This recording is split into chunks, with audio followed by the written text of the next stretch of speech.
اللہ الرحمن الرحیم نبل تہمت تمہارے عشق کی قسم 36 رائٹر ہادیہ مغل۔ کل رات سے وہ یہاں کہتے شایان ساگر اتنی جلدی اس کے دل میں چھپی سچائی کا راز جان جائے گا اسے ذرا بھی اندازہ نہیں تھا۔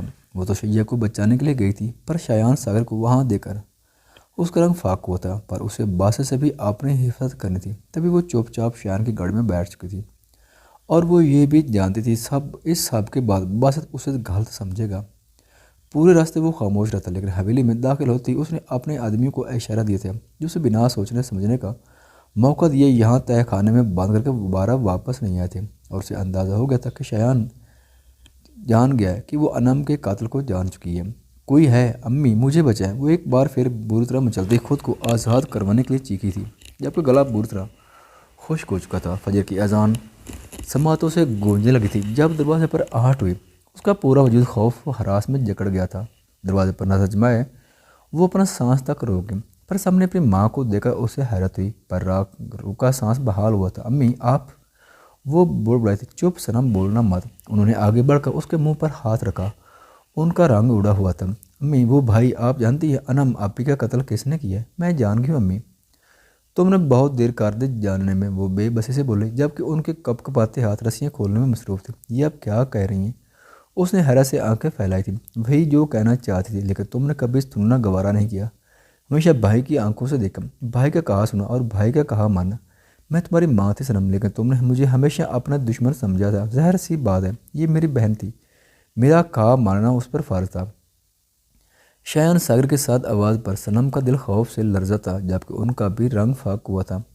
اس نے ماں کا ہاتھ شدت سے جکڑا، وہ پھول چکی تھی۔ امی کم آن صنم، کیوں ڈر رہی ہو؟ بھائی ہوں تمہارا۔ شایان ساگر آگے بڑھا اور نرمی سے صنم کے ہاتھ ماں سے آزاد کروائے تھے۔ بھائی مجھے امی کے ساتھ جانا، وہ خشک ہوتے گلے سے بولے۔ شایان صنم کو چھوڑ دو بیٹا، یہ معصوم ہے، وہ فریادی ہوئی تھی۔ میری ماں کو آرام سے ان کے کمرے میں لے کر جاؤ، اس نے اپنے آدمیوں کو اشارہ دیا۔ امی وہ ماں سے چپکی تھی۔ صنم ضد نہیں کرتے، تم تو بڑے بھائی کی بات کبھی نہیں ٹالتی تھی، پھر اب کیوں ضد کر رہی ہو؟ شایان نے اس کو کندھوں سے جکڑ کر ماں سے دور کیا۔ وہ صنم کو بھیگی آنکھوں سے دیکھتی چپ چاپ باہر نکل گئی۔ وہ جانتی تھی شایان ساگر اس وقت ایک بیٹا نہیں ایک درندہ تھا۔ امی وہ جٹاپٹائی تھی۔ صنم کیوں ڈر رہی ہو؟ بھائی ہوں میں تمہارا۔ وہ دانت پیستا اس کے کندھوں پر بھی گرفت سخت کر گیا تھا۔ آپ بھائی نہیں، آپ ظالم درندے ہیں، جانے دے مجھے، وہ چیخی تھی، جبکہ شایان نے اس کا رخ موڑ کر قہر آلود نگاہ سے اسے دیکھا۔ اس کی ایک گوری اسے بری طرح خوف زدہ کر گئی تھی۔ بھائی مجھے جانے دیں، وہ اب سہم کر بول بڑھائی تھی۔ تمہیں مجھ سے دغا بازی نہیں کرنی چاہیے تھی صنم۔ اس نے صنم کو دیکھے نفی میں سر ہلایا، جبکہ اس کا سرد مگر نرم انداز صنم کا خون خشک کرنے لگا۔ میں نے کچھ نہیں کیا بھائی، آپ کیوں مجھ پر شک کر رہے ہیں؟ میں نے تم پر شک تو نہیں کیا صنم، مجھے تو پورا یقین ہے۔ اس کا لہجہ اب بھی نرم تھا، پر صنم جانتی تھی اس کا نرم انداز کیا تباہی لائے گا۔ تم میرے کمرے میں جاؤ گی، میرے وارڈ روم، میرے لاکر چیک کرو گی، مجھے پتہ نہیں چلے گا۔ مجھے تم پر اسی دن شک ہو گیا تھا جب تم یہاں میرے ساتھ واپس آئی تھی۔ تمہارا کھویا کھویا انداز، تمہارا سہم جانا، کیا میں نہیں جان پاؤں گا؟ کیا مجھے پاگل سمجھ رکھا ہے؟ صنم کا پورا وجود سن ہوا تھا۔ پھیلی آنکھوں سے اس نے شایان کو دیکھا، جس کے چہرے پر چھایا سرد پر اسے حلق تر کرنے پر مجبور کر گیا تھا۔ چپ چاپ بات مانو گی تو تم پر رحم کر لوں گا، ورنہ تمہیں مارنے کا مجھے ذرا سا بھی افسوس نہیں ہوگا۔ وہ اسے چیئر پر بٹھایا سرد پان سے بولا، جبکہ صنم حرکت کرنے کے قابل بھی نہیں رہی تھی۔ تمہیں کیا لگتا ہے کہ تم شیعہ کے پاس خود گئی تھی؟ اس نے ابرو چکائے صنم کو دیکھا۔ نہیں بلکہ بھیجی گئی تھی، اور تمہیں بھیجنے والا میں تھا۔ بھائی پلیز مجھے جانے دیں، میں کسی کو کچھ نہیں بتاؤں گی، وہ التجائی ہوئی۔ وہ صنم اچھے بچے ضد نہیں کرتے۔ اس نے صنم کے دونوں ہاتھوں کو قید کیا، اپنے دوسرے ہاتھ سے پاکٹ سے انجیکشن نکالا تھا۔ بھائی نہیں، آپ ایسے۔ مزید بولنے سے پہلے ہی وہ انجیکشن اس کی گردن کے قریب بری طرح انجیکٹ کر چکا تھا۔ اگلے ہی پل اس کے حواس معطل ہونے لگے، جبکہ گردن ایک جانب لڑکی اور وہ ہوش و حواس سے بے گانہ ہوئی تھی۔ الارم کی تیز چنگھڑتی آواز نیند میں ڈوبے وجود کی سماعت سے ٹکرائی تو وہ کس مسایا تھا، پر اگلے ہی پل اسے بازو جکڑی محسوس ہوئی، جس سے نیند میں ڈوبے حواس بھی بیدار ہوئے۔ آنکھیں کھول کر اس نے دائیں جانب دیکھا تو وہ بازو سے چپکی اس کے کندھے میں منہ چھپائے ہوئے تھی۔ اس کے گولڈن لیئرز بالوں نے اس کا چہرہ چھپایا ہوا تھا، جبکہ کچھ بال اس کے کندھے پر تھے۔ وہ چند لمحے سمجھ ہی نہیں پایا کیا تاثر دے، اسے تنفر سے جھٹک دے یا پھر اسی کو اسی طرح سونے دے۔ رات وہ کس لمحے اس کے اتنے قریب آئی تھی، وہ جان ہی نہیں پاتا، گو مگو سی کیفیت کا شکار۔ وہ الارم کی آواز پر چونکا تھا۔ نرمی سے اس کا سر کندھے سے تکیے پر رکھے اس نے انابیہ کے ہاتھ بھی بامشکل اپنے بازو سے آزاد کروایا۔ وہ یہی ہے، وہ آ جائے گا۔ وہ بلی نہیں تھی، بھوت تھا۔ وہ گرفت مزید سخت کی بڑھانے لگی۔ وحاج کو گفت ہوئی تھی، ایک بار پھر شاید اس کا ڈرامہ شروع ہو چکا تھا۔ انابیہ میرے سر میں درد ہونے لگ گیا، پلیز چپ کر جاؤ۔ وہ اسے بری طرح دور جھٹکتا اٹھ بیٹھا تھا۔ وحاج وہاں تھا کوئی، وحاج وہ شاید کسی برے خواب کے زیر اثر تھی۔ چیخ کر اٹھتی، وہ کمفرٹ ایک بار پھر دبوچ گئی تھی۔ گہری سانس لیتی اور سہمی نگاہ کمرے میں ڈالتی، وہ وحاج کو بیزار کر چکی تھی۔ انابیہ اسٹاپ، دس از نان سینس۔ وہ بلند آواز سے دڑا۔ انابیہ کی ایک بار پھر چیخ نکلی، مم میں، جاؤ میرے کمرے سے۔ اس نے آگش دکھایا، اسے باہر جانے کا کہا۔ ہاں۔ اس نے پھیلی آنکھوں سے وحاج کو دیکھا جو ذرا بھی رحم کھانے کے موڈ میں نہیں تھا۔ ہاں جاؤ، ورنہ میں خود تمہیں پھینکوں گا۔ وہ جرحانہ تہور لیے اس کی جانب بڑھا جب وہ تیزی سے بیڈ سے اترے، پر شاید آج اس لڑکی کے ہاتھوں وحاج کی موت پکی تھی۔ کمفرٹ میں الجھتی وہ سیدھا وحاج پر گری تھی جو بمشکل اسے سنبھال پایا۔ ایک بار پھر اس کی چیخ نکلی تھی، انابیہ۔ وہ دانت پسے گر رہا تھا۔ قسم سے میں نے جان کر نہیں کہ کمفرٹ بمشکل آواز حلق سے نکلی تھی۔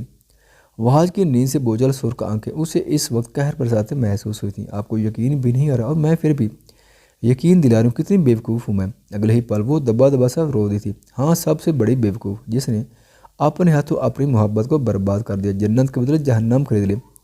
وہ طنز کرنے سے باز نہیں آیا۔ کیا تھا وہ لڑکی اگر ایک دن صبر کر لیتی، وہ تو اس کی زندگی کو جنت بنانے کا سوچ چکا تھا، پر اس نے بے صبری دکھائی، جہنم خرید لی۔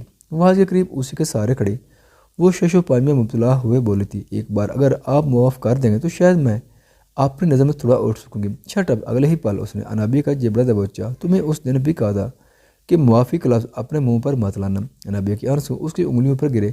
اگلے ہی پل اس نے انابیہ کو دور جھٹکا جو ففاٹ میں الجھتی بیڈ پر گری۔ میرے دل میں اگر تھوڑی سی نرمی باقی ہے تو خدا کا واسطہ انابیہ فرما دے، اسے سختی میں نہ بدلو کہ تم اپنے ہاتھوں موت کو گلے لگا رہا۔ آج کے بعد میرے سامنے نہ آنا، دوبارہ کہہ رہا ہوں، اور اب اگر ایسی ویسی کوئی حرکت تم نے کی تو اس گھر میں دوبارہ واپس نہیں آ سکو گی۔ اس کی دل چیرتی دھمکی پر آج پھر وہ سہم کر اپنا سانس تک رو گئی تھی۔ وحاج، وہ تڑپ کر سیدھی ہوئی تھی، میرا دل پتھر ہے انابیہ، ساری عمر بھی سر پٹکو گے تو خود کو ہی زخمی کرو گے، لیکن پتھر کبھی نہیں ٹوٹے گا۔ اس پر آخری زخمی نگاہ ڈالے وہ کمرے سے نکل گیا تھا۔ انابیہ کو اس کی آنکھیں ٹوٹے دل کی گمازی کرتی محسوس ہوئی۔ دروازہ حسب معمول اس نے زور سے بند کیا تھا۔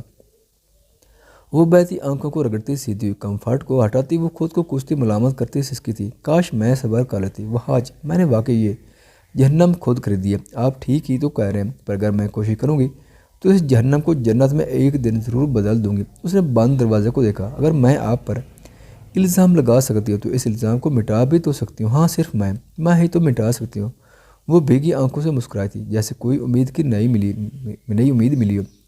لگایا کہ ہر الزام میں خود مٹاؤں گی، آپ کی جاب اب میں ہی واپس دلواؤں گی۔ خود سے عہد باندھتی وہ ایک بار شاید اس بیوقوفی کرنے کا سوچ رہی تھی۔ اس نادان لڑکی کی محبت ابھی شاید مزید امتحان چاہتی تھی۔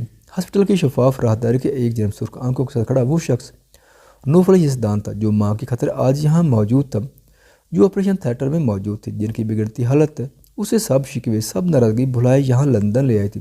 قریب ہی آئی جے ایاز احمد موجود تھے جو بقول ان کے نوفل یزدان کے باپ تھے، مگر نوفل یزدان کے لیے تو وہ ایک عام شخص تھے۔ وہ اکا دکا نگاہ اپنے ناراض بیٹے پر ڈالتے جو آج اتنے سال بعد ان کے سامنے موجود تھا۔ وجہ بھی آج ان کی بیوی یعنی نوفل یزدان کی ماں تھی، پر آج بھی اس نے ایک روٹھی سی نگاہ بھی باپ پر نہیں ڈالی تھی۔ وہ ضبط کیے کافی دیر بیٹھے رہے، لیکن پھر نہ جانے کیا ہوا، یا کلاس اٹھ کر نوفل یزدان کے قریب کھڑے ہوئے۔ نوفل نے پھر بھی کوئی تاثر نہیں دیا، ان کو بے چینی ہونے کل بھی وہ انہیں نظر انداز کیے چلا گیا تھا۔ اتنے برس بعد اگر تمہیں ماں کی تکلیف کی وجہ سے تھوڑا خیال آ ہی گیا ہے تو باپ کا بھی تھوڑا خیال کر لو۔ وہ بڑا کر رہ گئے۔ یزدان نے اب بھی کوئی تاثر نہیں دیا۔ میں تم سے مخاطب ہوں مسٹر نوفل یزدان، اگر میں اندر میری ماں کا آپریشن چل رہا ہے مسٹر ایاز احمد صاحب، اس وقت میں کسی سے کوئی بات نہیں کرنا چاہتا۔ میری ماں کی خیر کی خبر آئے گی تو دوبارہ یہاں سے چلا جاؤں گا۔ بے شرم باپ ہوں میں تمہارا۔ انہوں نے اس کے کندھے پر پانچ مارا۔ یزدان نے اپنی بھوری براؤن آنکھیں نمایاں کیے انہیں گرا، باپ ہوں میں تمہارا۔ انہوں نے بھی اپنی آنکھوں کو پھیلایا، پر میں آپ کا بیٹا نہیں ہوں، وہ صاف گوئی سے بولا۔ پھر یہاں کیوں موجود ہے؟ چاؤ چلے جاؤ۔ انہوں نے کندھے پر ہاتھ رکھا، اسے دور کیا۔ چلا جاؤں گا، ایک بار میری ماں کو ہوش آ جائے چلا جاؤں گا، اگر باپ کو کچھ ہو گیا تو کیا کرو گے؟ اس نے دہل کر ایاز احمد کی جانب دیکھا، اور کتنا تڑپاؤ گے یزدان، آپ پر یہاں کو لا دیں، میں آپ کے پاس واپس آ جاؤں گا۔ یزدان، وہ شدت گریے سے پکارتے زبردستی اسے جکڑ گئے تھے۔ بیٹے کو سینے سے لگانے کے لیے اتنے برس وہ تڑپے تھے، اب اسے سینے سے لگایا تو جیسے ٹھنڈک سے وجود میں اتری تھی۔ یزدان بے حس حرکت کھڑا رہا، پر آنکھیں لہو ٹپکانے لگی تھی۔ وہ میری بھی بیٹی تھی، تم سے زیادہ میں تڑپا ہوں، میں نے بھی ناکردہ گناہ کی سزا کاٹی ہے۔ تمہاری تو بہن تمہیں چھوڑ گئی تھی اور مجھے تو میری بیٹی کے ساتھ ساتھ بیٹی کے لیے بھی تڑپنا پڑا تھا، تو کیوں اپنا فرض نہیں نبھایا؟ کیوں آپ نے ریحان کی حفاظت نہیں کی؟ وہ دبا دبا گھر رہا ہے، وہ اپنا ضبط نہیں کھونا چاہتا تھا، فرض کی راہ میں ہی تو بیٹی کو کھو دیا تھا اور بیٹی کے ساتھ بیٹا بھی چلا گیا۔ وہ سیدھے ہوئے یزدان کی آنکھوں میں دیکھتے بے بسی سے بولے، مجھے مزید اس بارے میں کوئی بات نہیں کرنی۔ وہ رخ موڑ گیا تھا۔ ایاز امن نے اس کی چوڑی پوش کو دیکھا۔ یزدان، انہوں نے اسے دوبارہ پکارا تھا، پر اسی لمحے ڈاکٹر کا باہر آنا روک گیا تھا۔ ڈاکٹر کو دیکھتا وہ بے قراری سے آگے بڑھا۔ میری مام کیسی ہیں؟ اس نے وہاں کے لب لہجے میں پوچھا۔ شی از فائن، ڈاکٹر نے مسکرا کر جواب دیا۔ یزدان نے مڑ کر ایاز احمد کو دیکھا تھا، جن کی بھیگی آنکھیں اسے نظر چرانے پر مجبور کر گئی تھی۔ بیڈ پر لیٹی وہ اپنے موبائل کو گھرتی سفیر کے بارے میں سوچ رہی تھی۔ لبوں پر کب مسکراہٹ پھیلی وہ جان ہی نہیں پائی۔ کل اس کا مکمل چیک اپ کروایا، وہ اسے لانچ کروا کر گھر واپس لایا تھا، اور اس دوران اس شخص کا خیال رکھنا، محبت کا نرم انداز، فکر، سب اسے پال پلا یعنی سوچوں سے آزاد کر گیا تھا۔ پہلی مرتبہ وہ لاپرواہ ساشا اسے نہ جانے کیوں بھایا تھا۔ اس کی ہمراہی اسے تحفظ کا احساس دلا رہی تھی۔ اس کی جنونیت، اس کی شدت بھری محبت سے وہ اکثر چیڑتی، پر کل اسے پہلی مرتبہ ایسا لگا تھا وہ محبت شفاف تھی۔ اس محبت میں حواس نہیں تھی، اس محبت میں شیعہ کو جیت جانے کی جستجو تھی، حاصل کرنے کی نہیں۔ اس سے بڑھ کر ایک لڑکی کیا چاہتی تھی؟ جس قدر بدتمیزی کا مظاہرہ اس نے کیا تھا، اس کے باوجود وہ شخص سراپا محبت بنے قدم قدم پر اس کو اپنے ہونے کا احساس دلاتا رہا تھا۔ اس نے موبائل کی اسکرین پر چمکتی سفیر خان کی تصاویر کو دیکھا، جو وہ خود اسے اکثر و بیشتر سینڈ کرتا رہتا تھا، جسے وہ ایک نظر بھی نہیں دیکھتی تھی۔ اس کے موبائل میں شیعہ سے زیادہ سفیر کی تصاویر تھیں، جن سے اکثر اسے کوفت ہوتی تھی، پر آج اس کی ہر تصویر کو وہ کافی غور سے دیکھ کے محسوس مسکرا رہی تھی۔ وہ خوبروز شخص تھا، بس تھوڑا سا خود کو سدھار لیتا تو وہ شایان ساگر کو بھی اپنی شخصیت سے مات دے لیتا۔ اس نے سوائپ کیا تو شایان ساگر کی تصویر سامنے آئی اور اس کا ہاتھ وہیں روک گیا۔ ایک بار پھر وہ شایان ساگر اور سفیر خان کا موازنہ کرنے لگی تھی۔ اگر سفیر شایان ساگر جیسا بن جائے تو پھر تو مجھے کوئی اعتراض نہیں ہوگا۔ وہ خود سے مخاطب ہوئی، تصور کی آنکھ سے شایان کو سفیر اور سفیر کو شایان کا خاکہ پہنائے مسکرا دی، پر یکلختی اسے اپنی سوچ پر افسوس ہونے لگا۔ نہیں، سفیر الگ شخص ہے اور شایان الگ، پر حرج یہ کیا ہوگا اگر سفیر شایان جیسا ڈیسنٹ، پرکشش اور پرمدم نفیس طبیعت بن جائے؟ بس ایک شخصیت کا ہی تو فرق ہے۔ جب شخصیت بدل جائے گی تو وہ میرے ہمراہ کھڑے ہوئے سب سے پیارے لگے گا۔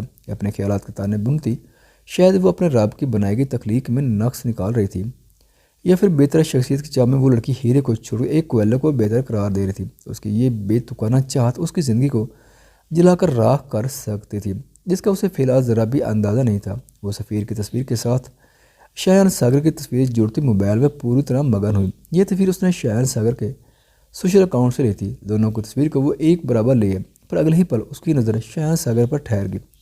وہ بے انتہا خوبصورت لگ رہا تھا، اتنا کہ شجیہ کو سفیر پس منظر میں جاتا محسوس ہونے لگا۔ شجیہ ذہن کی آواز پر وہ خوف سے اچھلی۔ موبائل اس نے فوری ایک طرف کر دیا، جیسے چھین جانے کا ڈر ہو۔ پھیکے پڑتے چہرے کے تاثرات بحال کرنے کے لیے وہ بادقت مسکرائے۔ تم سندری سے ملی تھی کل؟ ذہن نے اندر آتے بنا کوئی تمہید باندھے سوال کے۔ سندری؟ جھوٹ نہیں بولنا۔ ذہن اس وقت کافی سنجیدہ تھا۔ بھائی صاحب ٹھیک ہے۔ شیعہ نے اٹھنا چاہا، پر ذہن نے ہاتھ اٹھا کر اسے روک دی۔ تم بتاؤ مجھے۔ بھائی میں جھوٹ کیوں بولوں گی؟ وہ رومال میں ٹکرائی تھی، بس مجھ سے مل کر اجلت میں چلی گئی۔ مجھے نہیں پتا کہ وہ وہاں ہوگی، پر وہ کافی سہمی ہوئی لگی تھی۔ شیعہ کا انداز بالکل نارمل تھا۔ کیا کچھ کہا تھا اس نے؟ شیعہ کو وہ چٹ یاد ہے جو وہ بھول گئی تھی۔ نہیں کچھ نہیں، بس یہ کہ جلد وہ مجھ سے ملنے آئے گی۔ آج کی بات وہ اگر تم سے ملنا بھی چاہے تب بھی تم مجھ سے نہیں ملو گی۔ جی بھائی، اس نے بحث کرنا مناسب نہیں سمجھا تھا۔ ذہن شیعہ کا گھبرایا چہرہ دیکھے اپنے چہرے کے تاثرات بھی چھپا گئے تھے۔ اور تم نے ضد کیوں لگائی تھی؟ میں نے منع کیا تھا تمہیں لہنگا اور جیولری لے کر واپس آنا تھا۔ پھر تم نے کیوں خود کو اتنا خوار کیا؟ بھائی مجھے ان کی پسند کا لہنگا نہیں پہننا تھا، تم نے اس کی چوائس کو دیکھا تھا۔ شیعہ نے نفی میں سر ہلایا تھا۔ لا رہی ہے رکھی، دیکھ کر بتانا کیسا ہے۔ ذہن نے شیعہ کو جتایا تھا۔ وہ خاموشی سے نظر چرا کر رہ گئی تھی۔ کچھ ہی دیر میں رکھی ایک باکس اٹھائے کمرے میں داخل ہوئی۔ ظرف شام بھی کمرے میں داخل ہوئی تو ذہن قدم لیتا اس کے برابر آ ٹھہرا۔ اس کے چہرے پر اداسی کا رنگ چھایا ہوا تھا، جسے وہ فیکی مسکان سے چھپانا چاہ رہی تھی۔ ذہن نے سادہ نگاہوں سے اسے دیکھا تو اس نے نظر چرائی۔ رکھی نے باکس میں سے لہنگا نکال کر بیڈ پر پھیلایا۔ شیعہ کی ہزل آنکھوں میں فوری ستائش ابھری تھی۔